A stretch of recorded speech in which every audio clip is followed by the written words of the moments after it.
Virginie Fraisse, je le disais, vous êtes psychologue à l'espace médical nutrition obésité à Valmy au nord de Dijon. À quel moment est-ce qu'on parle des troubles du comportement alimentaire ? Alors on parle de troubles des comportements ou des conduites alimentaires, on peut entendre les deux, à partir du moment où on va dire que le comportement alimentaire habituel va être modifié et va surtout entraîner des conséquences négatives, on va dire aussi bien sur la santé physique et la santé psychologique de la personne. Alors ça peut... Il y a des choses qui mettent la puce à l'oreille, surtout dans l'environnement, dans l'entourage familial, comme le disait ma collègue tout à l'heure. Virginie tout à l'heure. Oui. Le trop manger ou le pas assez manger.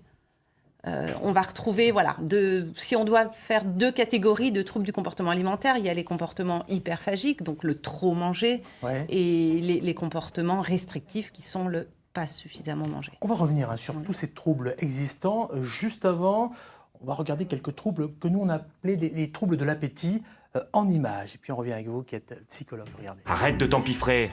Mais je suis angoissée, ça me fait du bien. Pour 63% des Français, l'alimentation est plus un plaisir qu'une nécessité. Il arrive même que nos émotions dictent notre appétit. Un coup de stress et on a l'appétit coupé. Ou bien on se précipite sur de la nourriture réconfortante. Lorsqu'on mange sans avoir faim, on parle de nourriture émotionnelle. Tous les psys vous le diront, se nourrir, c'est aussi retrouver une expérience originelle positive. Le réconfort procuré par un sein maternel, un biberon ou une tétine est ancré dans le cerveau. Des études ont même montré que les nourrissons qui ont été habitués à être calmés avec de la nourriture seront des adultes qui développeront ensuite ce même besoin de compensation. Mais la nourriture émotionnelle, c'est aussi une histoire de chimie. Les aliments qui ont bon goût déclenchent dans notre organisme la libération de substances comme la dopamine ou l'endorphine, des hormones qui procurent des effets euphorisants, relaxants, bref, que du plaisir. De plus, on sait aujourd'hui que le sucre et le gras agissent comme une drogue dure dans notre cerveau en activant les circuits de la récompense et de l'accoutumance. Bref, vous avez faim ou vous voulez un câlin ? On veut surtout avoir le point de vue de la psychologue que vous êtes et qui traite justement de ces troubles alimentaires et de ces troubles de l'appétit. Qu'est-ce que vous en pensez, Virginie Fraisse ? Alors, je trouve que la petite émission, les images sont vraiment très représentatives de ce que je rencontre au quotidien. C'est vrai qu'on parle de nourriture émotionnelle, que je retrouve très fréquemment. Alors, surtout dans les troubles hyperphagiques. Le plus connu est la boulimie. Quand vous parlez de ces choses qu'on aurait tendance à manger un tout petit peu plus, est-ce qu'on peut appeler ça, par exemple, je me tourne vers vous, Virginie, vers Julien, la nourriture que moi j'appellerais doudou, c'est-à-dire, je sais pas moi, les fraises rouges, vous savez, les plats sucrés, le chocolat, les petites choses, c'est ça ? C'est exactement ça. Moi, c'est le terme que j'utilise d'ailleurs en consultation. C'est ce que je dis à mes patients. Je leur fais souvent remplir ce qu'on appelle un journal alimentaire, à mettre en association ce qu'il y a dans l'assiette, mais surtout ce qu'il y a dans la tête au moment où on mange ce qu'il y a dans l'assiette. Et souvent, ce sont des aliments doudous.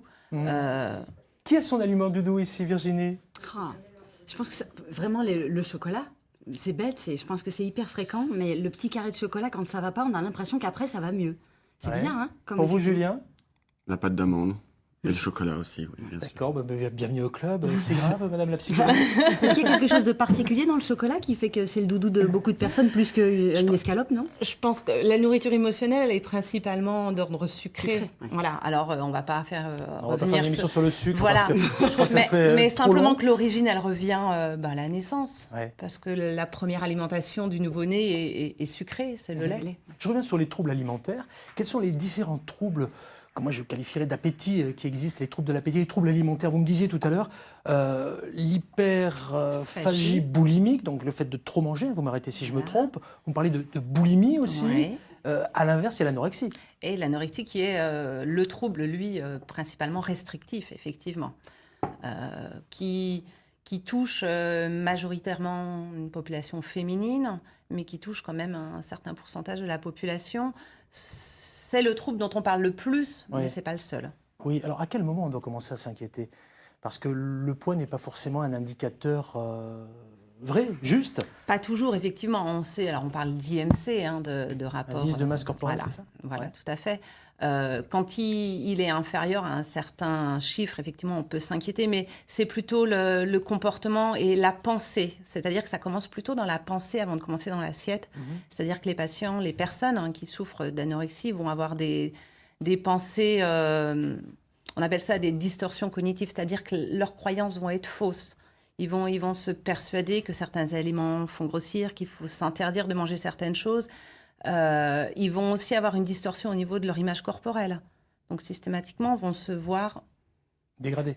Oui, dégradés et toujours, entre guillemets, plus lourd, plus gros que ce que n'est la réalité. Je reviens sur ce fameux IMC, ces fameuses 3 lettres qu'on entend beaucoup dans la bouche des diététiciennes, des nutritionnistes, des psychologues comme vous êtes. Vous me parlez de calcul. Concrètement, c'est quoi cet IMC? Ça se calcule comment et à partir de quel moment on peut s'inquiéter? Alors, ça se calcule, c'est un calcul, c'est un rapport du poids à la taille. Oui. Et effectivement, on est obligé de mettre des chiffres parce qu'aujourd'hui, on a des critères d'inclusion dans certains domaines. Je ne peux pas donner de chiffres réellement. Évidemment, quand on descend en dessous de 16 d'IMC, on le calcule comment? Parce que pour ceux qui nous regardent, moi je mesure par exemple 1m73. Je pèse combien de kilos à votre avis, Virginie? 70? Plus. 75, c'est plus. Moins. Bon. Ah, 73. Ah, peut-être. Après ou avant les fêtes? Ok. Donc par exemple, allez, soyons sérieux. Alors c'est un calcul. C'est la taille... Sur le... Pardon. Non, mais c'est la taille au carré, non? C'est la taille au carré divisée par le poids. D'accord, la taille au carré divisée par le poids. Et là, on a perdu Julien Joubert, notre maître barbier. Oui, c'est pas trop mon domaine de prédilection. Non, alors moi, je suis un peu fâchée avec les chiffres aussi. Donc c'est vrai que nous, on a effectivement des logiciels. Okay. Et puis moi, c'est pas ce qui m'intéresse principalement. Alors, on va revenir sur nos troubles alimentaires, sur nos troubles du comportement alimentaire. Le problème, c'est que bien souvent, on n'en a pas forcément conscience soi-même. Et là, quel est le rôle de l'entourage? Qu'est-ce qu'en pense la psychologue? Alors, effectivement, l'entourage a un rôle très important, mais il ne peut pas remplacer un professionnel. Il faut surtout qu'il entende ça, c'est qu'il ne peut pas être et le psychologue, et le médecin, et le diététicien. Mais en tout cas, il doit être là pour écouter, pour contenir, pour soutenir la personne concernée, la personne de son entourage souvent, et puis pour l'aider à l'orienter, on va dire, vers le bon professionnel. C'est d'autant plus compliqué que la personne concernée n'est pas forcément motrice au départ. C'est souvent l'entourage, comme je le disais, la famille, les amis qui, à un moment, sonnent la sonnette d'alarme. Voilà. Alors, tout dépend du type de trouble. Si on revient sur l'anorexie, effectivement, la personne qui souffre d'anorexie ne va pas elle-même prendre l'initiative de consulter. C'est souvent l'entourage qui consulte par inquiétude, parce qu'il y a des signes cliniques qui deviennent inquiétants. Pour une personne, les personnes qui souffrent de boulimie non plus ne consultent pas forcément parce que eux, ils ont, si on revient sur l'IMC, un IMC plutôt normal. Par contre, la personne qui va souffrir d'hyperphagie boulimique, elle, et ça représente, si on prend une population obèse, ça représente, on va dire, 30% de la population obèse. 30% de la population obèse souffre de ce trouble-là. Allez, top à l'interaction, 0805 383 383. Je vous propose d'écouter la question de Naomi. Je me demandais pourquoi chez certaines personnes, le stress augmente l'appétit et chez d'autres, il le coupe. Merci Naomi, vous avez vu son écharpe, elle est candidate Mademoiselle Alsace 2020. On lui souhaite bonne chance à Naomi. Je pense qu'elle doit être aussi un peu stressée. Je reviens sur le stress, c'était sa question. La stress n'a pas forcément la même influence, surtout en matière d'alimentation. Non, alors on ne réagit pas tous de la même façon au stress. On a notre propre histoire qui influence beaucoup. Il y a aussi une cause chimique, effectivement, avec des hormones qui entrent au jeu. Et puis on n'a pas tous les mêmes défenses.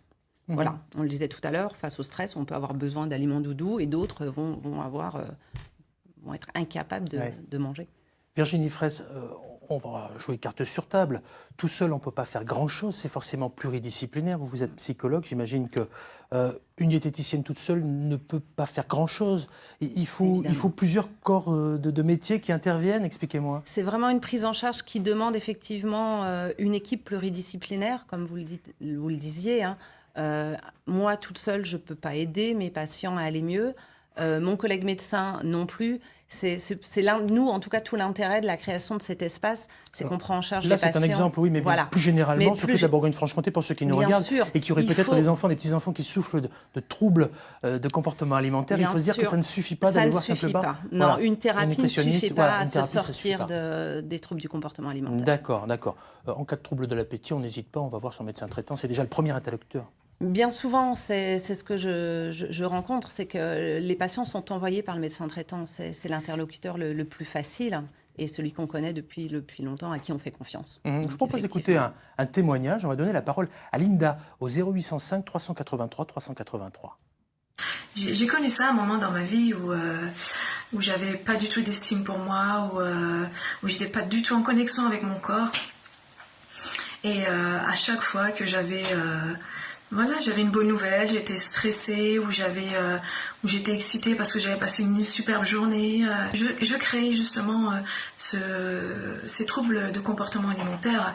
Donc je suis sortie, je me suis libérée en fait de ces troubles de comportement alimentaire parce qu'aujourd'hui finalement j'ai appris non pas à manger mes émotions mais à les vivre. Ah, l'alimentation et nos émotions, ça fait forcément réagir la psychologue. Ouais. Déjà, je remercie Linda pour son témoignage et pour son bon réflexe, le 0805 383 383. Effectivement, et elle le dit très bien, c'est une partie de mon travail, c'est d'apprendre aux patients à vivre les émotions, à les accepter et pas, comme ils me disent, non mais ça, je l'ai mis dans un petit tiroir, c'est bon, c'est pas la peine d'en parler. Voilà, un petit placard. Ouais, les petits placards. Voilà, les petits tiroirs. C'est les grandes armoires. C'est tout le problème. C'est ce que je leur dis, c'est qu'arrive un moment, le tiroir est plein et on met un deuxième tiroir et on arrive à l'armoire, on est bien d'accord. Donc effectivement, vivre ces émotions, les accepter et ne pas les manger.